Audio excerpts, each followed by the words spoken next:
Olá, eu, Padre José Neto de França, mais uma vez com vocês, caríssimos internautas. E o tema de hoje, Histórias da Vida Real, José Eli de Souza. Vamos lá. Conheci o José Eli quando meus pais se mudaram para residir na Rua Delmiro Gouveia.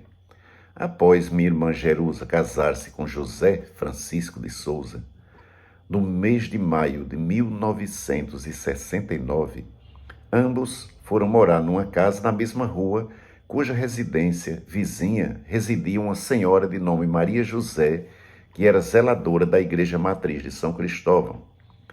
Ela logo fez amizade com minha irmã, José Eli, filho de seus José Zusa e Dona Concília, morava próximo numa casa de esquina, cuja rua, ao lado ladeirosa e com muitas pedras, mais um beco do que uma rua na época, era perpendicular à rua Delmiro Gouveia.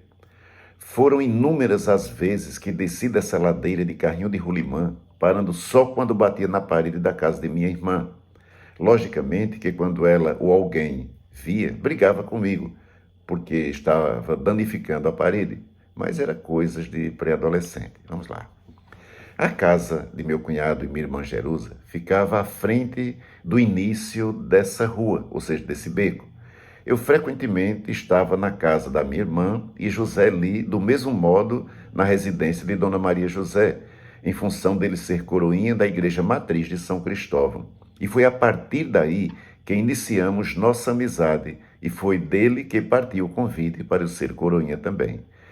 No primeiro semestre do ano de 1971, fui com meu amigo José Eli falar com o padre Alberto, pároco local na época. Quase não conseguia em função da minha timidez e ansiedade. Mesmo assim, fui aprovado. Comecei a gostar ainda mais de tudo que se referisse à igreja. Foi como um ajudante do altar que o pensamento do sacerdócio ministerial, mesmo contra a minha vontade, começou a se acentuar. Participei de muitas brincadeiras, tanto na casa da minha irmã, como também na Igreja Matriz de São Cristóvão e nas viagens que fazíamos com o Padre Alberto para as comunidades. Uma brincadeira que fizemos, se bem que foi mais uma reinação que brincadeira, aconteceu na casa da minha irmã Jerusa. Ela havia saído para uma visita aos meus pais, ficando em sua casa somente Eli e eu. Na falta do que fazer ou brincar, decidimos inventar. Fomos até a cozinha, pegamos um pacote de farinha de milho e uma boa quantidade de açúcar, colocamos numa panela de alumínio, levamos ao fogo e fizemos uma mistura que nomeamos como sendo farinha dourada. Isso porque o açúcar queimado deu uma coloração amarelo-dourado à farinha de milho. Depois de tudo pronto, começamos a comer. Jerusa, minha irmã, logo chegou. Pensamos que levaríamos uma bronca pelo desperdício de alimentos e pela bagunça que fizemos, mas ao contrário, ela apenas perguntou o que estávamos fazendo, entrando também na brincadeira, ou seja, na reinação, porque quem conhece a minha irmã Jerusa sabe que ela é resenheira topada.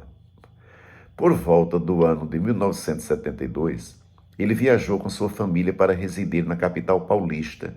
Continuei mantendo contato por carta até dezembro de 1974, quando nos reencontramos, só que agora em São Paulo. Foi ele quem intermediou junto aos seus pais minha ida para São Paulo, onde residi por 12 anos. Foi através dele também que consegui meu primeiro trabalho com registro em carteira, numa padaria na capital paulista. Ao retornar ao Nordeste, em janeiro de 1987, perdi o contato com ele até maio de 1996, quando já sacerdote fui a São Paulo e me hospedei na residência de sua mãe. Seu pai já havia falecido. Depois, perdemos o contato novamente. Revemos-nos no mês, eu não lembro direito qual foi o mês que nós nos revemos, mas foi em Santana do Ipanema, por ocasião do falecimento do seu sobrinho Edivan. Depois desse dia, nunca mais nos vimos, embora continuemos amigos através das redes sociais. E, claro, vira e mexe, eu estou olhando o Facebook dele, revendo a sua família, algumas pessoas que eu conheci lá na capital paulista, e assim a vida vai seguindo. São os enigmas da vida. Quer comentar essa história? Pode comentar aqui no YouTube ou mesmo nas redes sociais. Tchau, até a próxima.